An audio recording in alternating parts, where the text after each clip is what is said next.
কি কি বীজ দিচ্ছেন? বীজ দিচ্ছি তোমার ভাটি ভার্টিম্যাক্স ভাটি মিক্স আর আর থিওভিট। থিওভিট। থিওভিটের কি কাজ? থিওভিটের ডুগা নাকি মোটা করবে, সেজন্য থিওভিট দেওয়া। কিন্তু ডুগা যে পস্কা লাগিয়ে যাবে আবার। পস্কা থিওভিটে বলে পস্কা লাগে না।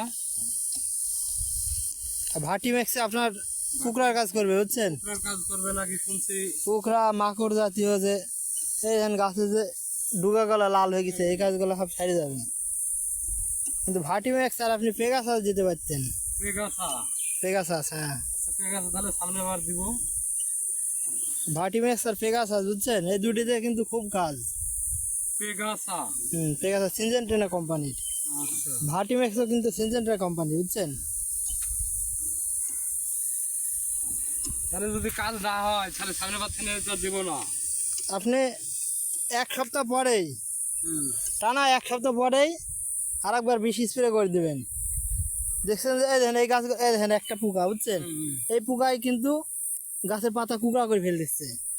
তাহলে এই পোকা গলা মরে যাবে ভার্টিম্যাক্স আর পেগাসাস দিলে বুঝছেন।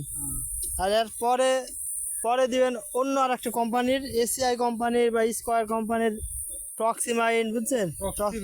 হ্যাঁ টক্সিমাইন, তারপরে আপনার মোভেন্টা। এই বীজগুলো যদি এভাবে গাছ ভিজে দেওয়া যায় তাহলে খুব কাজ। দেওয়ার সময় তো গাছ ভিজিয়ে দিই, কিন্তু কুকড়া হয়ে গেল। এবার কুকড়া হারিয়ে যাবে বুঝছেন। এবার বীজ দিচ্ছেন না, এক সপ্তাহ পরে রেজাল্ট পাওয়া যাবে। গত টুপে ইয়া দিছি আমি, একটা টপ দিছি খালি। একটা বীজ দেওয়া যাবে না বুঝছেন, একসাথে তিন রকমের বীজ দিবেন। একসাথে 3 রকমের বীজ দিতে হবে। হ্যাঁ 2 অথবা 3 রকমের।